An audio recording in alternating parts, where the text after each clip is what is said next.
estamos más cerca de celebrar el bicentenario de la independencia de nuestro país. Y hoy les vamos a contar la historia de una institución que merece la pena ser destacada en estas fechas. No estoy hablando del Palacio de Justicia, por si acaso, cuya fachada está aquí detrás de mí. No, no. Lo que sucede es que en este mismo edificio se ubica una de las sedes del Archivo General de la Nación.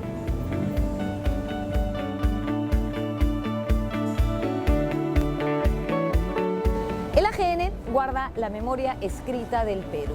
Aquí podemos encontrar todo tipo de documentos, y cuando digo todo tipo de documentos es porque es así. Partidas de nacimiento, de bautismo, de defunción, de matrimonio, de divorcio, contratos de compra y venta, contratos de alquiler, testamentos, en fin, todo. Y no estamos hablando de libros o revistas que se pueden consultar en las bibliotecas, no, sino de documentos únicos y muy valiosos. El Archivo General de la Nación ha pasado por periodos de crisis, por momentos difíciles, pero sin duda es una institución fundamental para la memoria de nuestro país. Hoy vamos a conocer su historia. Soy Norma Martínez y esto sucedió en el Perú.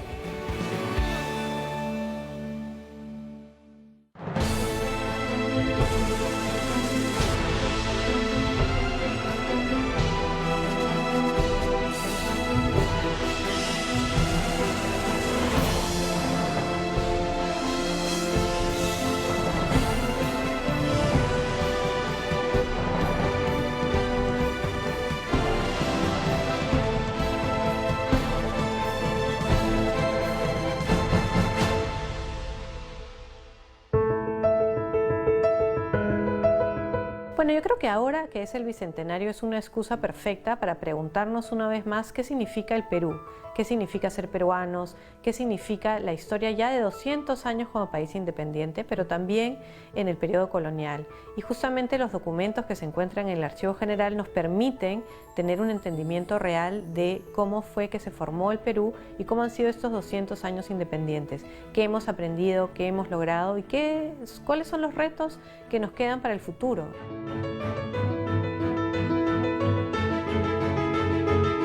Y tenemos que ponernos a pensar que ahí está nuestra memoria, que ahí está nuestra historia, que merece ser conservada.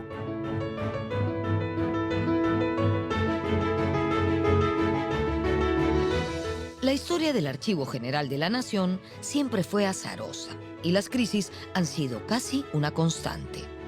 Aunque resulte paradójico, no es nada fácil reconstruir la historia de esta institución debido a la falta de documentos. Incendios, terremotos, desidia y robos han atentado contra la memoria escrita de todos los peruanos. A pesar de todo, este es el mayor archivo de Sudamérica. Y es más, no solamente tenemos información sobre el Perú actual, ¿no? O sea, lo que hoy es el Perú, sino sobre todos aquellos territorios que en algún momento estuvieron relacionados con el virreinato peruano.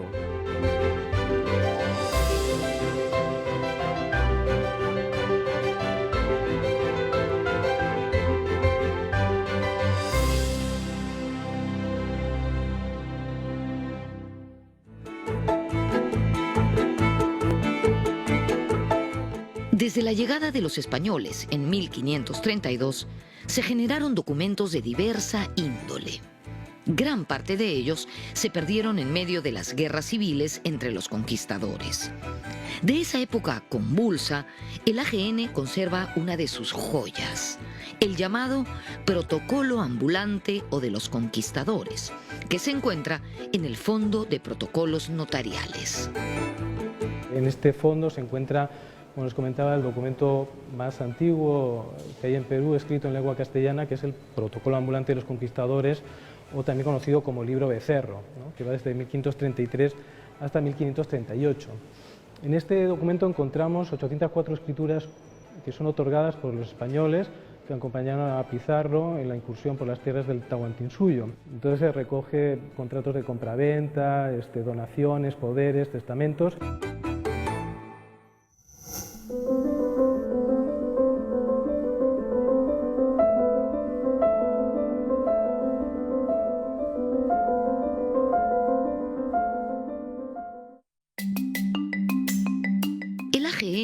Atesora además otros valiosos documentos de los primeros años del virreinato, uno con la firma de San Martín de Porras y otro con la del Inca Garcilaso de la Vega.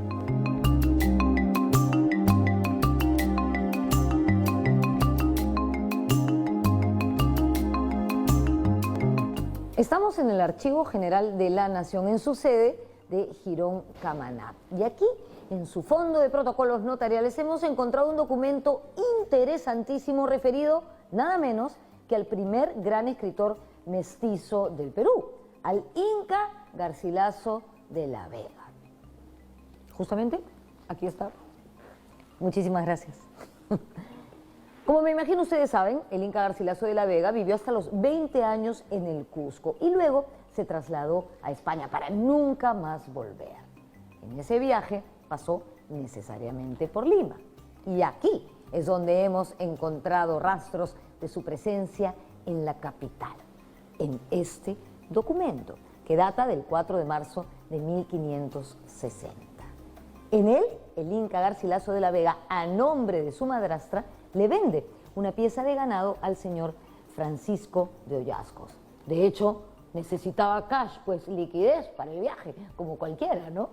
Lo curioso es que este documento no está firmado como Inca Garcilaso de la Vega, porque este fue un nombre que él adoptó después. No, está firmado por Gómez Suárez. Así se llamaba el Inca Garcilaso de la Vega. Ese era su nombre de pila, Gómez Suárez de Figueroa, de hecho.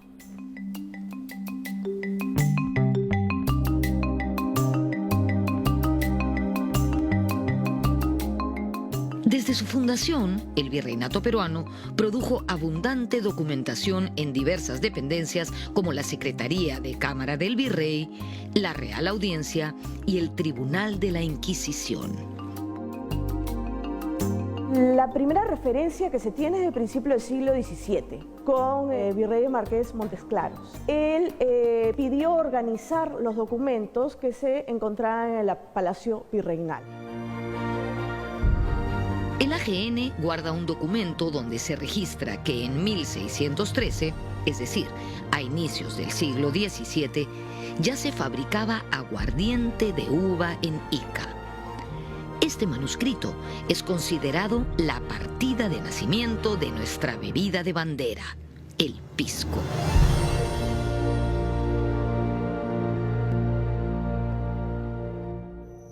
En el siglo XVIII, como parte de las reformas borbónicas, se crearon los nuevos virreinatos de Río de la Plata y de Nueva Granada, cuyos territorios formaban parte del antiguo Virreinato del Perú.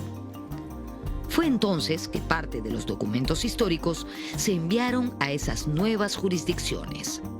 Para el historiador Guillermo Loman Villena, esta medida fue un error, porque según los principios archivísticos, los papeles deben de permanecer en el lugar de su gestación.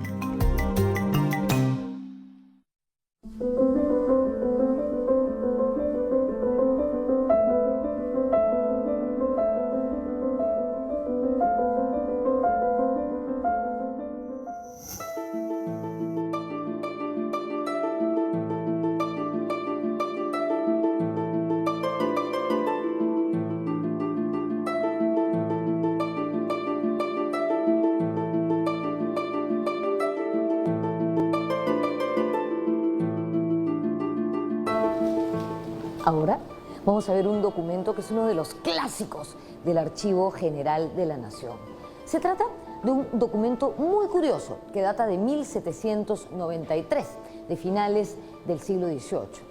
Es una querella interpuesta por la señora Luisa San Martín, esposa de Pedro Morales, contra una esclava llamada Josefa Pastrana.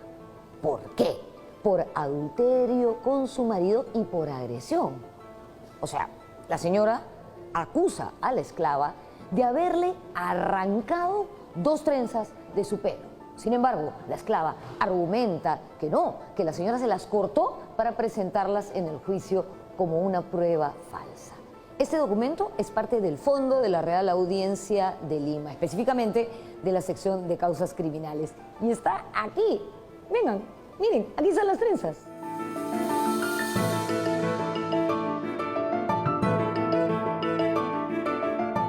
vez encontré una trenza, ¿no?, que una mujer se había cortado y lo había puesto como una evidencia, ¿no? O sea, un trozo de cabello trenzado, ¿no?, que estaba allí como una evidencia de su castigo, de su sufrimiento, ¿no?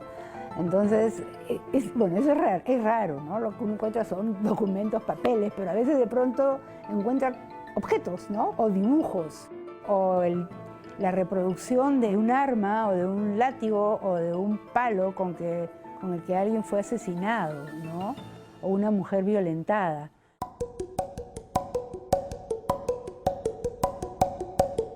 Yo en el Archivo de la Nación he pasado los mejores momentos de mi vida. He sido deslumbrada por la documentación, ¿no? Es el lugar donde uno puede escuchar las voces de las personas, los sentimientos, las emociones.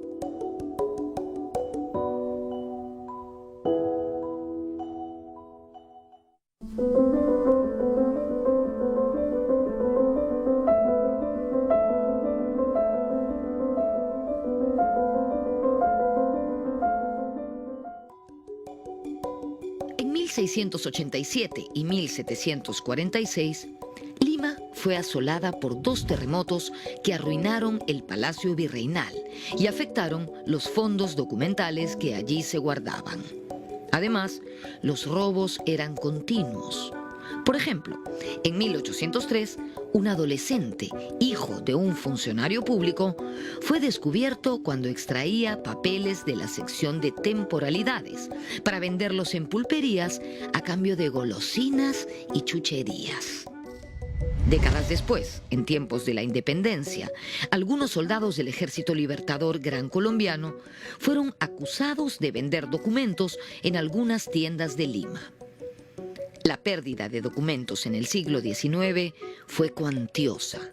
Si no, pensemos en el local de la Inquisición, que fue saqueado en 1813. Luego de proclamada la independencia en julio de 1821, José de San Martín fundó la Biblioteca Nacional del Perú.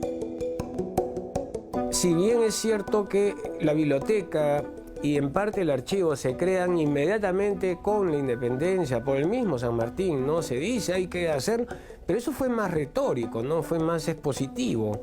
Se crea recién con el tiempo la biblioteca, se le da un local, los jesuitas, ¿no?, en la calle Estudios. Sin embargo, esto no quiere decir que se haya creado realmente el archivo.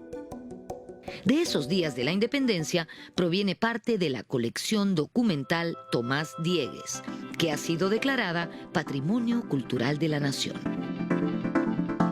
La colección Tomás Diegues está compuesta por la correspondencia que recibía Tomás Diegues, que fue obispo de Trujillo, perteneciente a una notable familia del norte.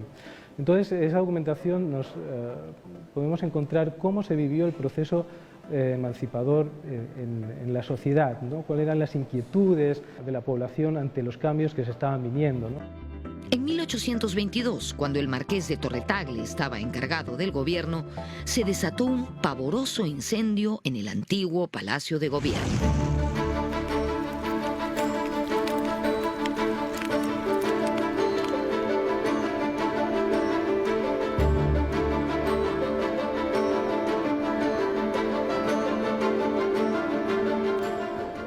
Incendio que sufrió Palacio de Gobierno en julio de 1822, un año después de proclamada la independencia, y que devoró gran parte de los documentos de la naciente república, los antiguos fondos documentales de origen virreinal fueron trasladados precipitadamente a la prefectura y más tarde a una celda del convento de San Agustín, que queda aquí, al lado de la iglesia de San Agustín. Allí, cuenta el historiador Guillermo Loman Villena, quedaron arrumados, sin seguridad, sin protección y expuestos al deterioro, a las alimañas, a las polillas y a los pericotes. Y no hablo solamente de los roedores, sino también de los pericotes. Era tanta la desidia por esos documentos que en la década de 1830 ocurrió algo increíble. Muchos de ellos fueron llevados al cuartel de Santa Catalina. ¿Para qué? Para hacer cartuchos. Recordemos que esos Eran tiempos de anarquía política, de guerras entre caudillos y de guerras de la Confederación Perú-Boliviana. De esa forma, se fueron descuidando valiosísimos documentos para nuestro país.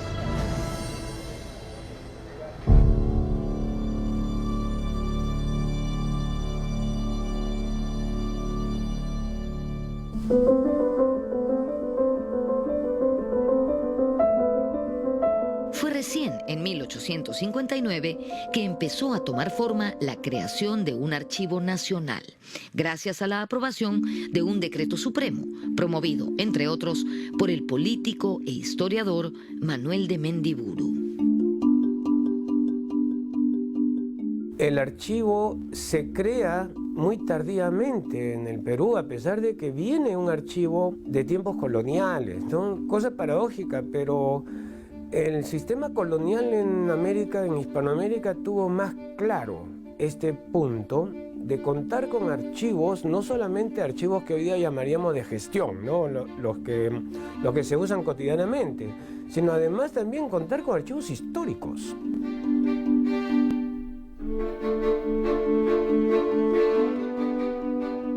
La biblioteca se funda al mes de haberse fundado la República, con San Martín, ¿no? Y con sus donaciones, etcétera, ¿no? Pero el archivo demora hasta 1861, ¿no? Entonces, unas décadas más tarde. ¿Qué significa eso? Significa que la capacidad del Estado de hacerse cargo de ese material no apareció sino hasta esa época, ¿no? Que tiene que ver también con el desarrollo del Estado, la administración de Castilla, el manejo de las rentas del guano, que, digamos, pudo aceitar el aparato estatal, vitalizarlo y ordenarlo.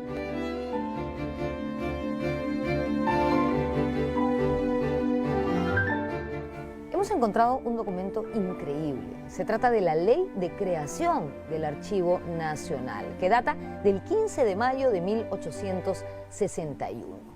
Este documento está firmado por quien era entonces presidente. De hecho, era su segundo periodo presidencial. ¿Saben a quién me refiero? A Ramón Castilla. Sí, este documento está firmado por el mismísimo Ramón Castilla. Se trata de una norma que institucionaliza la constitución de la memoria de nuestro país, teniendo como objetivo juntar en un mismo lugar todos nuestros documentos desde la época colonial. El personal asignado era un director ad honorem, o sea, sin cobrar, un archivero y 4 amanuenses. Norma, ¿qué cosa eran los amanuenses? Calma, lo voy a contar ahorita. Los amanuenses eran las personas que estaban a cargo de copiar documentos o de escribirlos a mano. A mano, de ahí viene amanuense. Evidentemente, el que tenía mejor letra era el que más contrataban. Obvio.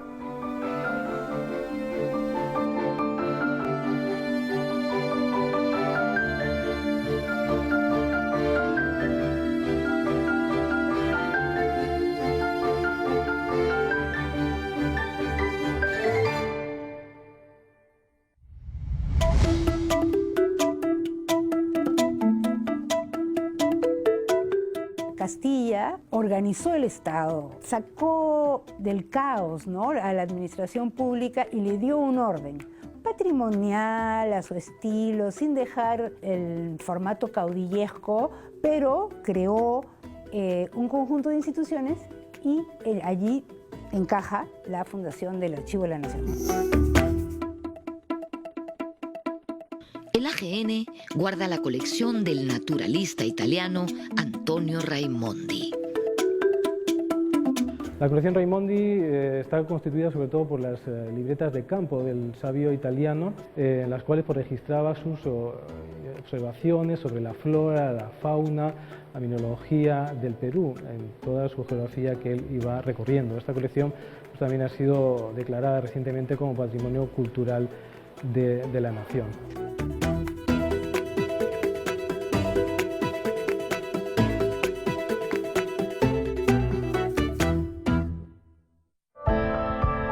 No se muevan. Regresamos con la guerra y los incendios que afectaron al archivo.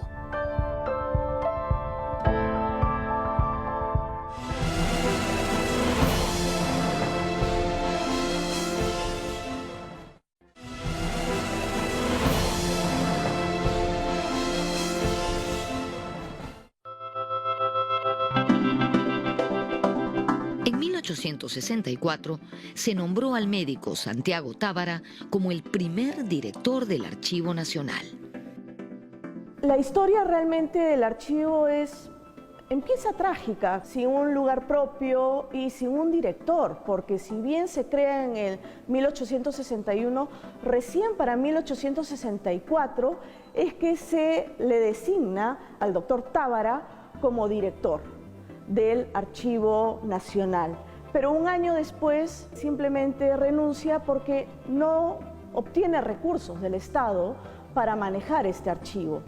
Entonces, el archivo pasa del convento de San Agustín a la Biblioteca Nacional en 1865. Luego, para 1872, pasa administrativamente al Ministerio de Justicia y Culto. Entonces, administrativamente está bajo el régimen del Ministerio de Justicia y Culto, pero físicamente se encuentra en la Biblioteca Nacional. En 1870 se le asignaron 4 salas de la Biblioteca Nacional. Los fondos del archivo comprendían los antiguos archivos de la Contaduría General, las rentas estancadas y las temporalidades. La ocupación de Lima por las tropas chilenas en enero de 1881 trajo consigo el saqueo del edificio de la biblioteca y el Archivo Nacional. El Perú tiene mala suerte con sus documentos, con sus instituciones, en este caso tutelares para la documentación, para la investigación, ¿no? No solamente porque ha habido varios terremotos, incendios que nos han arrebatado parte muy importante del patrimonio, sino también por saqueos sistemáticos como en la guerra con Chile.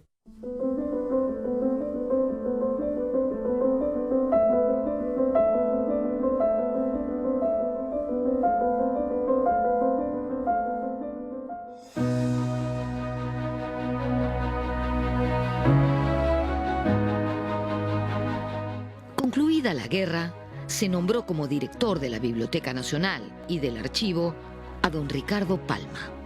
El reconocido tradicionalista centró su atención en recuperar la biblioteca, mientras que a nuestro archivo lo calificó de copioso, pero en su mayoría inútil. En 1897 asumió la dirección del archivo el escritor Luis Benjamín Cisneros, quien denunció el hacinamiento de los fondos documentales. Lo mismo hizo en 1914 el historiador Luis Antonio Eguiguren, quien tuvo que renunciar al cargo por falta de apoyo. Entre 1919 y 1943, Horacio Urteaga dirigió el archivo. Él introdujo una nueva estructura orgánica. Para 1919 hay ciertos cambios porque hasta ese momento solo se hablaba del archivo histórico, solo teníamos en realidad como Archivo Nacional el archivo histórico, pero para 1919 se crean 2 tipos más de archivos, el archivo notarial y judicial y el archivo administrativo. El judicial y notarial creo que es bastante claro y el administrativo es todo lo que son las entidades públicas.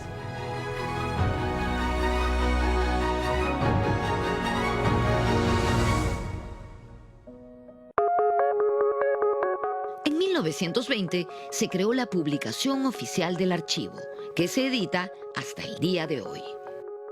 La revista del Archivo General de la Nación recoge artículos de investigación histórica, fundamentalmente basados en fuentes que custodia la AGN, los archivos regionales, pero también artículos de archivística. Por otro lado tenemos el boletín de la Dirección de Archivo Histórico, que es ya una herramienta más de difusión. El 3 de julio de 1921, en víspera de las celebraciones por el centenario de nuestra independencia, se produjo un incendio en Palacio de Gobierno que afectó a una importante cantidad de documentos.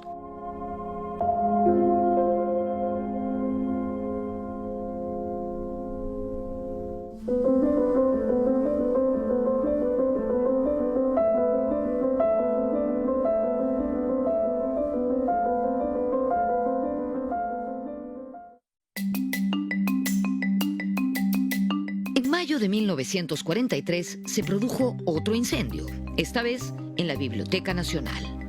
El archivo se salvó de la catástrofe y en junio del mismo año se trasladó a su nuevo local en el Palacio de Justicia. El historiador José de la Riva Agüero fue uno de los intelectuales más preocupados por el rápido traslado de los valiosos documentos del archivo.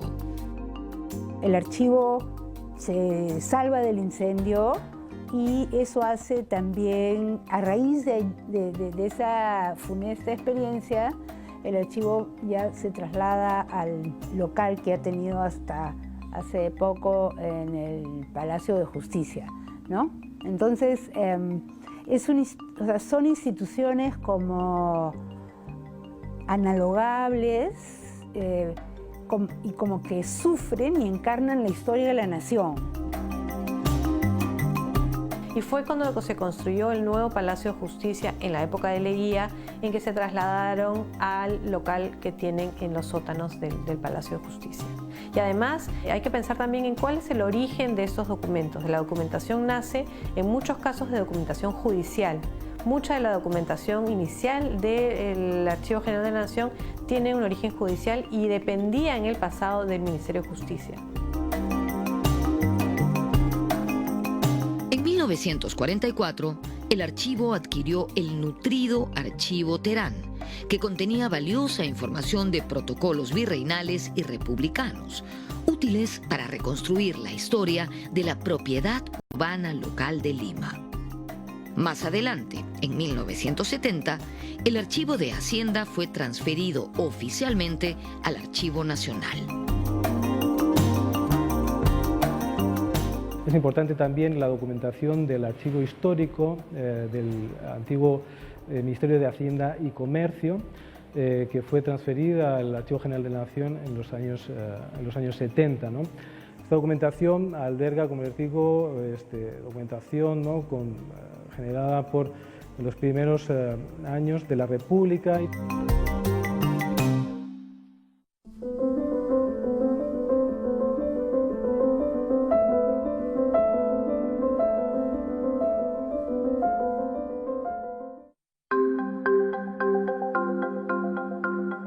En enero de 1972, el Archivo Nacional del Perú adquirió el nombre de Archivo General de la Nación. Además, se puso bajo su supervisión a los archivos departamentales. El AGN es el ente rector de los archivos en el Perú. Y esto es importante tenerlo presente.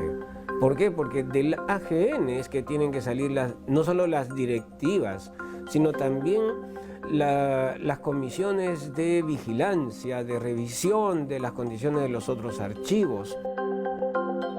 El Archivo General de la Nación dicta las normas técnicas, dicta las políticas por las cuales todas las otras instituciones del Estado actuales, del hoy en día, no hablo del pasado, hablo del hoy, deben archivar. Eso es importante para el hoy, pero también para lo que va a ser el pasado, ¿no? Es decir, pienso en el futuro, para lo que en algún momento va a ser historia. Como vemos, 1972 es un año importante para el archivo.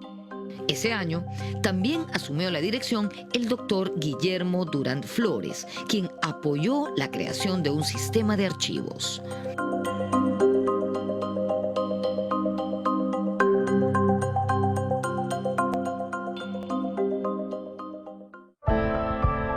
Volvemos con el proceso de digitalización de documentos del AGN.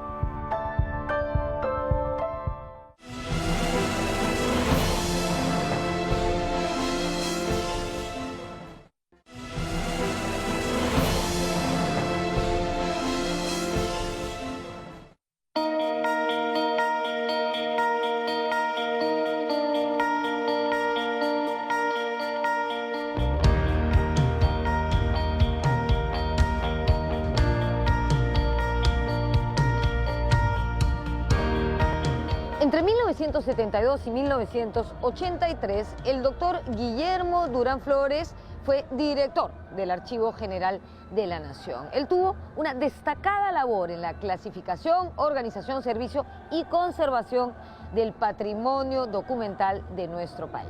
Es llamado, con justa razón, el padre de la archivística peruana.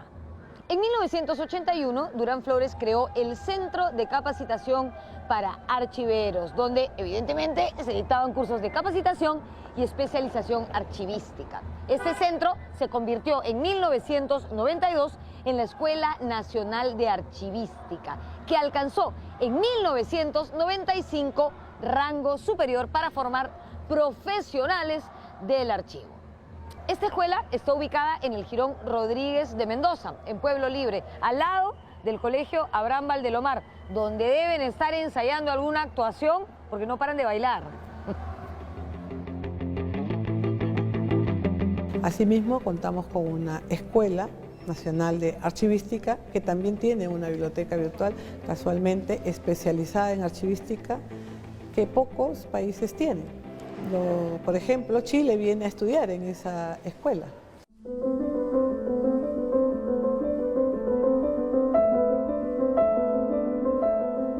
Actualmente son 3 direcciones del AGN las que tienen fondos documentales. La Dirección Notarial, que funciona en el Palacio de Justicia, la Dirección de Archivo Intermedio y la Dirección de Archivo Histórico. Esta última contiene fondos documentales de la Colonia y la República. Su sede actual está en el Jirón Camaná, en un área del antiguo edificio de la Casa de Correos y Telégrafos de Lima. La mudanza que se dio al correo fue justamente porque se rompieron tuberías en el Palacio de Justicia, se empezaron a mojar los documentos, son documentos históricos de incalculable valor, algunos de ellos que son parte de la memoria del mundo de la UNESCO, y fue a raíz de eso que terminaron en el local donde están ahora en el correo los documentos más antiguos. Pero el resto de cosas, sobre todo el siglo XIX y el siglo XX, siguen en el local del Palacio de Justicia. En el caso, por ejemplo, del archivo histórico, custodiamos la documentación del Superior Gobierno, que es conocido como el Fondo Superior Gobierno, que es la documentación generada por la Secretaría de Cámara del Virrey. Entonces, aquí en esta documentación encontramos reflejadas las funciones políticas, militares, administrativas que cumplía el virrey. Otros fondos importantes de origen virreinal son los del Cabildo de Lima y del Santo Oficio de la Inquisición. Sobre este último, hay que destacar que no se conservan los autos de fe, sino la documentación administrativa. Por su parte, el Fondo de la Real Audiencia está organizado en causas civiles y causas criminales, mientras que en el Fondo del Tribunal del Consulado se encuentran datos relacionados al comercio. Cuando hablamos del Fondo de la Real Junta de Temporalidades, nos referimos a la junta encargada de administrar las propiedades de los jesuitas expulsados del Perú en 1767.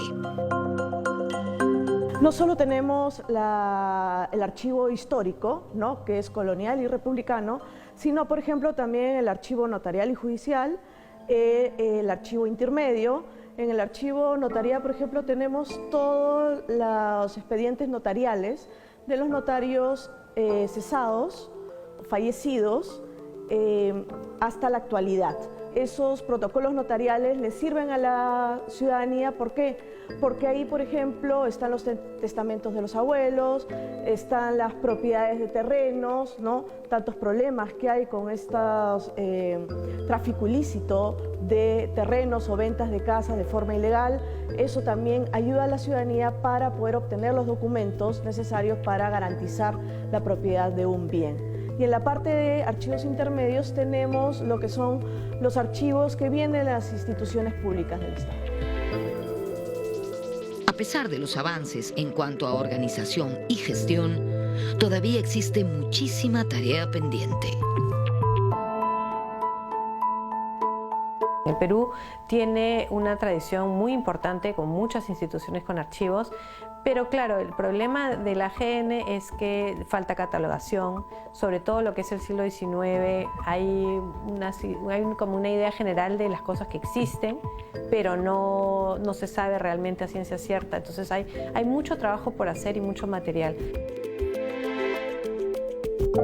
En el Perú no preparamos a aquellos que en genérico se denominan las disciplinas auxiliares de la historia, que pueden ser parte, digamos, de la diplomática. Antes había más o menos especialistas en la revisión de los documentos, para ver la autenticidad, etcétera, etcétera, pero después no vamos a tener esto. En parte porque estos especialistas se fueron retirando del archivo y no tenemos escuelas. La gran escuela en realidad es solamente de archivística, que es la ENA, ¿no? La Escuela Nacional de Archiveros, pero no tenemos especialistas, por ejemplo, revisores de los sellos, revisores del papel en que está, para de esta manera garantizar, digamos, la legitimidad de la documentación.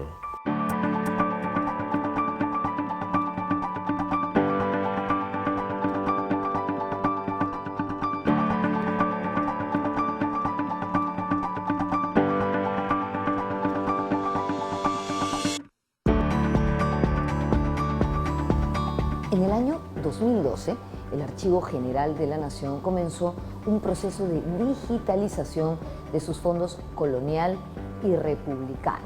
¿Con qué objetivo? Con el objetivo de preservar valiosos documentos, evitar su deterioro y a la vez ponerlos al alcance de investigadores y del público en general a través de Internet.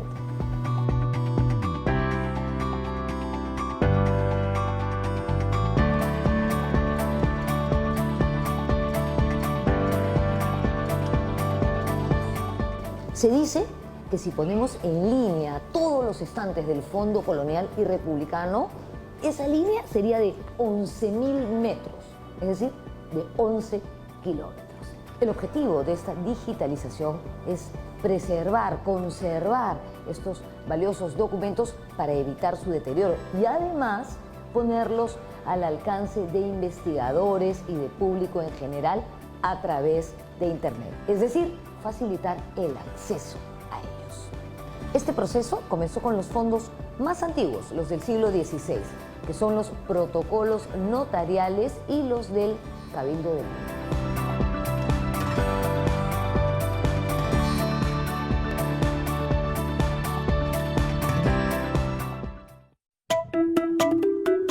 Lo más importante es la digitalización de los documentos, principalmente que se consideran patrimonio documental de la nación, para justamente evitar su manipuleo y sea solamente a nivel de visualización en forma digital.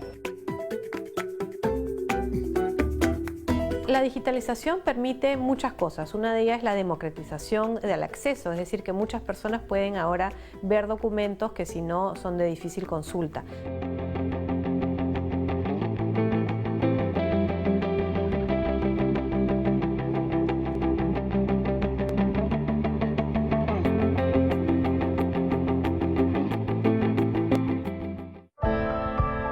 Volvemos con la parte final del programa y las buenas noticias que se avecinan para el archivo.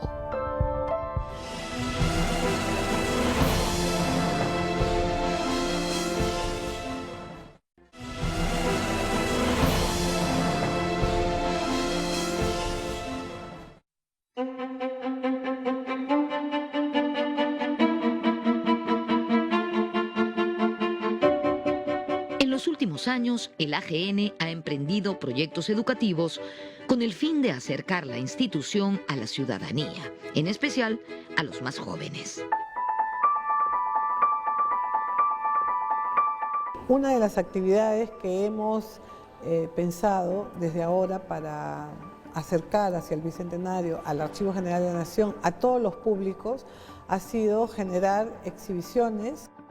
Tenemos una exhibición itinerante que es sobre la historia en el papel, la historia del Perú en ciertos momentos de nuestra historia a través de los documentos. Y es una forma muy fácil y muy amena para que la gente pueda ver las reproducciones de los documentos, porque nunca llevamos documentos primarios, originales, ¿no? Pero sí facsímiles muy bien hechos para que nuestra población pueda acercarse y pueda conocer y ver su memoria escrita en el Archivo Nacional. De igual manera, el año 2018, el AGN organizó la exposición Mujeres 20, que daba cuenta de la participación de las mujeres inmigrantes en el Perú durante toda la década de 1920, es decir, desde 1920 hasta 1929.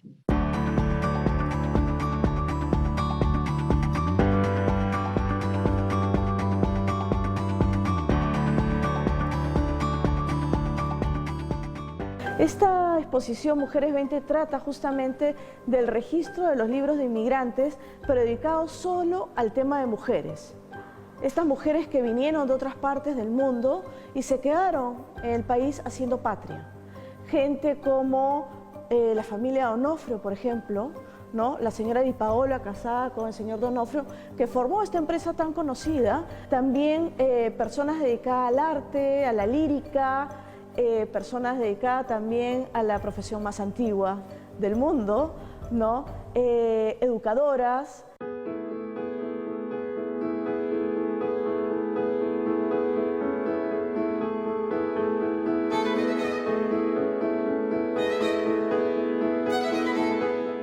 Ahora vamos a hablar de un importante intelectual íntimamente relacionado con el Archivo General de la Nación. Nos referimos a Guillermo Lohmann Villena, historiador y diplomático. Lohmann fue un historiador prolífico, además de un intelectual erudito y disciplinado. Era especialista en el virreinato y siempre tenía la fecha exacta, el dato preciso, todo confrontado con el documento. La gente decía que en una época Lohmann prácticamente abría el Archivo General de la Nación porque siempre llegaba tempranísimo.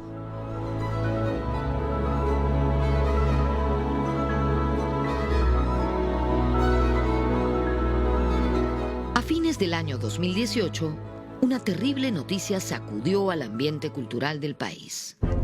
Un importante documento con la firma del general San Martín había sido robado del AGN. Se trataba del otorgamiento de la libertad a una esclava en mérito a sus servicios prestados en los hospitales del Ejército Libertador. El folio de San Martín es una pieza documental muy importante firmada por nuestro libertador José de San Martín, que dio en él la libertad de la esclava Juana Mazo por su apoyo a la gesta emancipadora. Este proceso se encuentra actualmente en la 53 Fiscalía Provincial de Lima.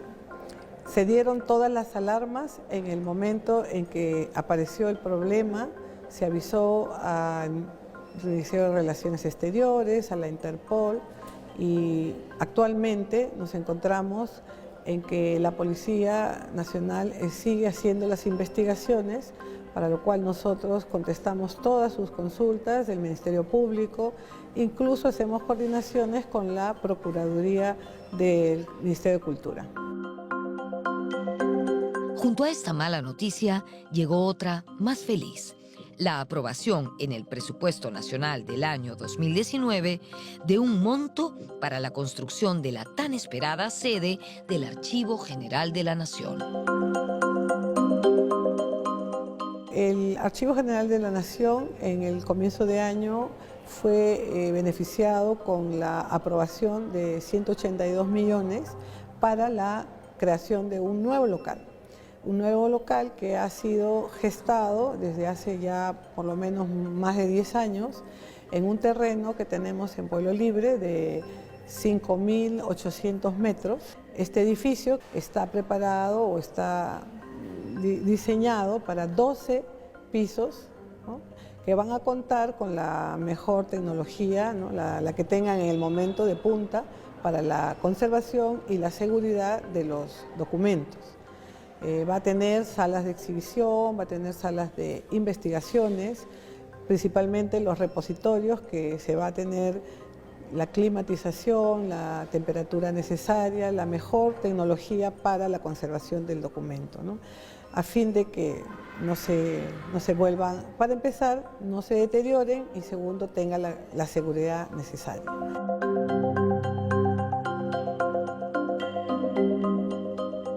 En el archivo uno encuentra documentación que te ilumina y que te enseña por dónde ir. Puedes escuchar las claves de cómo funciona una sociedad, ¿no? Puedes empezar a imaginar las voces, a imaginar el olor, ¿no?, de las sociedades, las pasiones de los individuos que estaban alrededor de un juicio, ¿no?, el dolor de las personas por no conseguir justicia.